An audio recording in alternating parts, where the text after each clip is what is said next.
Welcome in, everybody. We're gonna do. I was watching a video, Bad Empanada. I like that guy. That man, dude, does not give a fuck. He should have way more subs than he does, but I imagine he doesn't because he doesn't give a fuck. Like he doesn't bow down to corporations. He doesn't bow down to Israel. He says he doesn't bow down to Jews. Like, dude, just flat out says Jews. Not my the way I go, but I guess he's white, he can do it. But anyways, we're gonna learn some interesting facts about the 787 Dreamliner today, the safest plane Boeing makes. And even though he's just joking in this title, it took me a while to realize he was joking. I don't like Boeing slander because I think they're the best company we have in this country. Like without Boeing, we really have no economy. Like Boeing, Raytheon, Lockheed Martin, those defense contractors. It's a little secret for Americans. Without those defense contractors, we have nothing. It's like the only thing we still build is fucking bombs and planes, and we do it better than anybody. I gotta admit it. I don't like bombs because I'm anti-war, but we build them better than anybody. We build planes better than anybody. Anyways, Boeing is just a crucial piece of this American whatever Americana, whatever we're going to use. I don't care. Planes crash. It may sound callous. Not every flight is gonna make it to its destination. Like I read about plane crashes literally every day. I guess I'm numb to it, which I guess isn't a good thing to admit. But everybody dies, and a plane crash is terrifying. While it's going down, but you don't even know you're dead. It's like that's one of the more merciful ways to go. I feel like the submarine thing. It's just an instant. Your brain can't even like comprehend an explosion like that.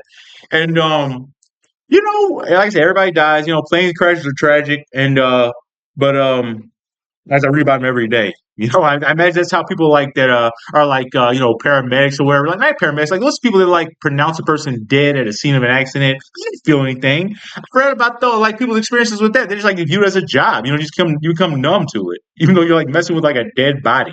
I try to be honest as I can about my emotions. I just it's sad, but everybody dies, and if I had to die, like that, where my brain can't even comprehend, I prefer that.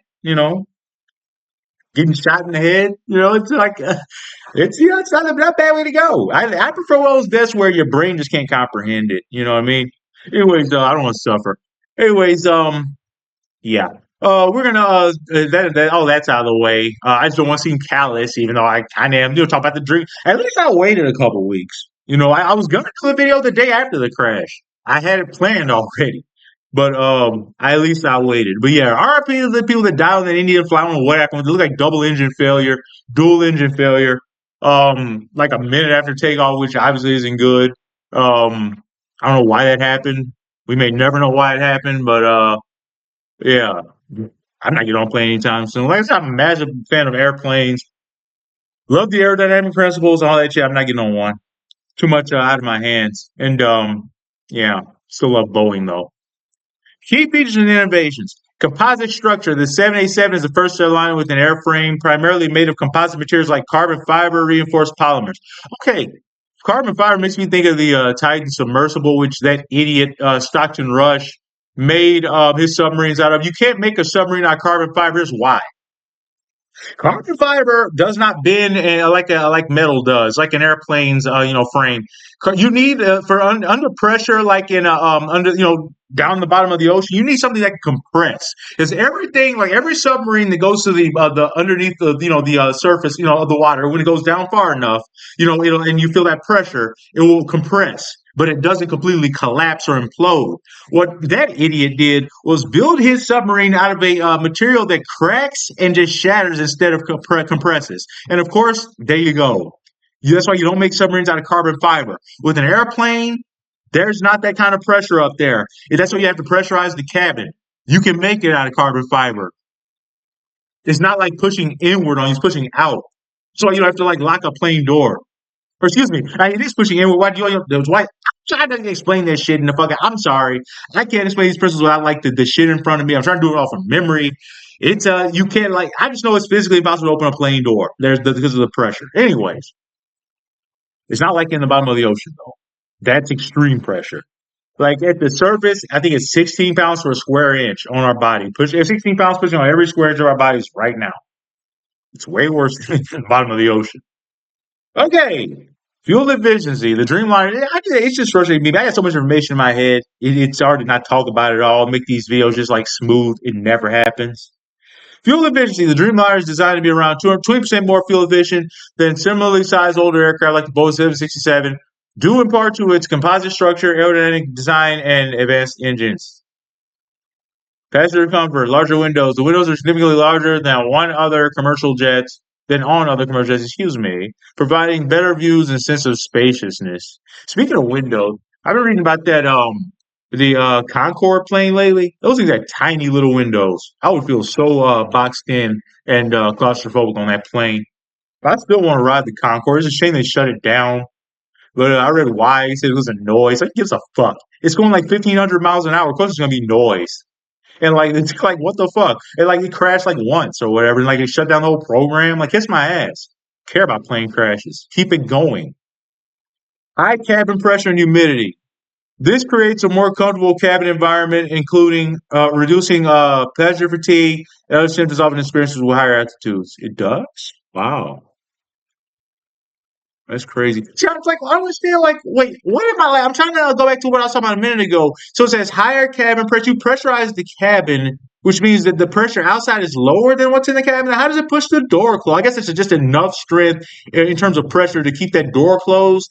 But I don't know, man. We gotta look at like the pressure environment of at 30,000 feet. We will do that in a second. Okay.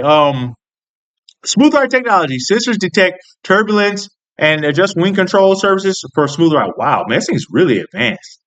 Mood lighting. Adjustable LED light can mimic dawn and dusk, helping passengers. Bro, every passenger should have like their own cubicle. Like where you control the like lighting 100%, like your whole environment. You could have like a diffuser, or a oil diffuser in there. Like I want the full fucking experience. Adjustable LED lighting can mimic dawn and dusk, helping passengers adjust to different time zones.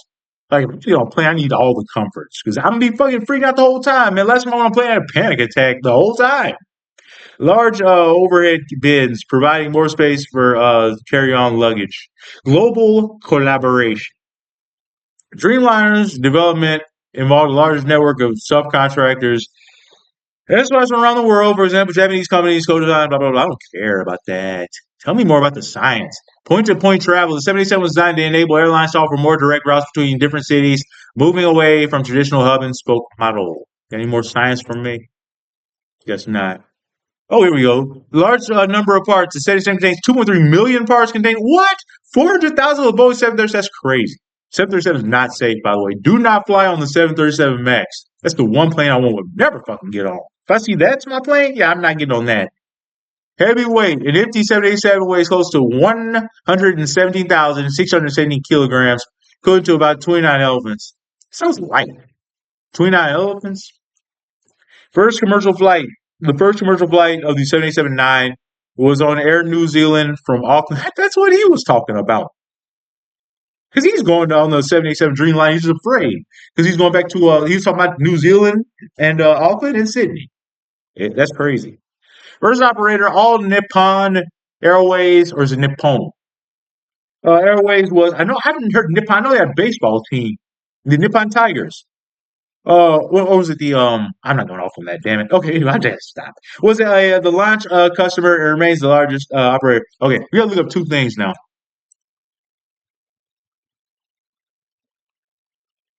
Okay, there are the Nippon Tigers. That's what Hanshin Tigers. That's what I remember. The first Hanshin Tigers. What is Nippon? Is that the league? I keep actually right clicking. What is Nippon?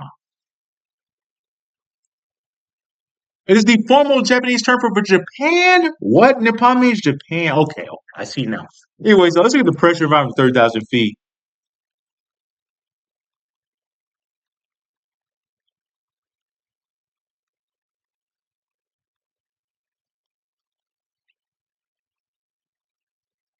Okay, yeah, it's less pressure than here down on the surface. Like I said, surface pressure is 16 pounds per square inch. In the air, it's 4.4 pounds per square inch. There you go. That's why they have to pressurize the cabin. All right, that's it.